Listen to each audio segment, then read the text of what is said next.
देश के दो बड़े नेता पीएम नरेंद्र मोदी और राहुल गांधी में क्या फ़र्क है, आज हम आपको बताने वाले हैं अपनी इस स्टोरी में।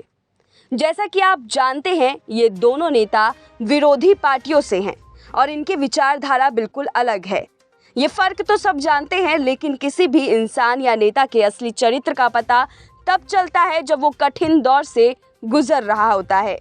भ्रष्टाचार के एक मामले में ईडी ने राहुल गांधी को 13 जून को पूछताछ के लिए बुलाया है। राहुल गांधी ने कांग्रेस के तमाम बड़े नेताओं, पदाधिकारियों, लोकसभा और राज्यसभा के सांसदों को उस दिन पूछताछ के दौरान एक जुलूस निकालने के लिए दिल्ली बुलाया गया।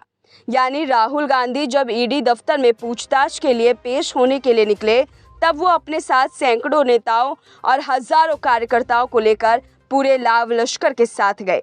ये सभी नेता ईडी के दफ्तर के बाहर सत्याग्रह करने की जिद करने लगे। जनता के नाम पर यानी राहुल गांधी ना हुए, महात्मा गांधी हो गए। ये सब करके गांधी परिवार देश को, जांच एजेंसियों को ये बताना चाहता है कि देश के कानून उन पर लागू नहीं होते हैं। वो एक ऐसे राज परिवार की तरह है जिसकी गर्दन तक कानून के लंबे हाथ भी नहीं पहुंच सकते।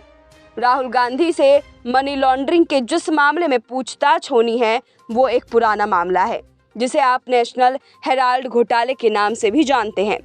इस मामले में एक बार पहले भी गांधी परिवार इसी तरह का शक्ति प्रदर्शन कर चुका है। 19 दिसंबर 2015 को जब राहुल गांधी और सोनिया गांधी को इसी नेशनल हेराल्ड केस में दिल्ली की पटियाला हाउस कोर्ट में पेश होना था, तो कांग्रेस ने इस पेशी को एक राजनीतिक उत्सव बना दिया था।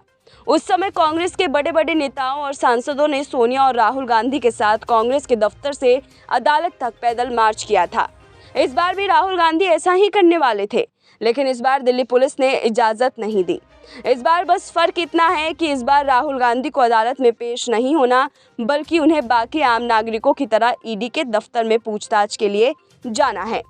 साल 2010 में जब नरेंद्र मोदी गुजरात के मुख्यमंत्री थे और उन्हें गुजरात दंगों से जुड़े एक मामले में पूछताछ के लिए गांधीनगर बुलाया गया था, तो वो पूछताछ के लिए अकेले एसआईटी के दफ्तर गए थे और 9 घंटे की इस गहन पूछताछ में उनसे 100 से ज़्यादा सवाल पूछे गए थे।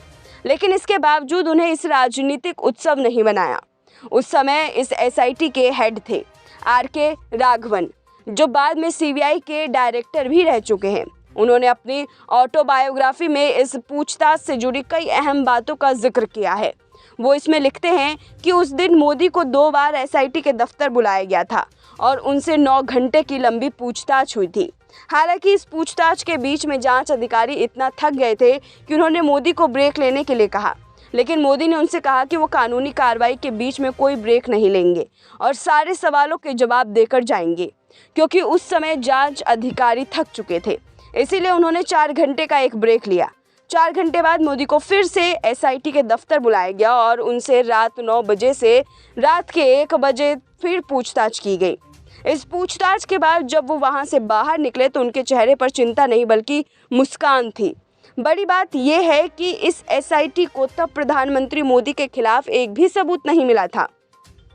ये मामला उस समय खारिज हो गया था, लेकिन इसके बावजूद उनसे 9 घंटे तक पूछताछ हुई और इस पूछताछ से उन्होंने कहा था कि देश में कोई भी कानून से ऊपर नहीं है और वो एसआईटी को उसकी जांच में पूरा सहयोग देंगे। अभी जो कांग्रेस कर रही है, वो हो सकता है कि दबाव की राजनीति कर रही हो, लेकिन कांग्रेस को देखना होगा कि कहीं ना कहीं ये उत्सव उन पर बैकफायर न कर जाए। फिलहाल ऐसी तमाम अपडेट्स के लिए देखते रहिए नेक्स्ट 9 न्यूज़ नेशन।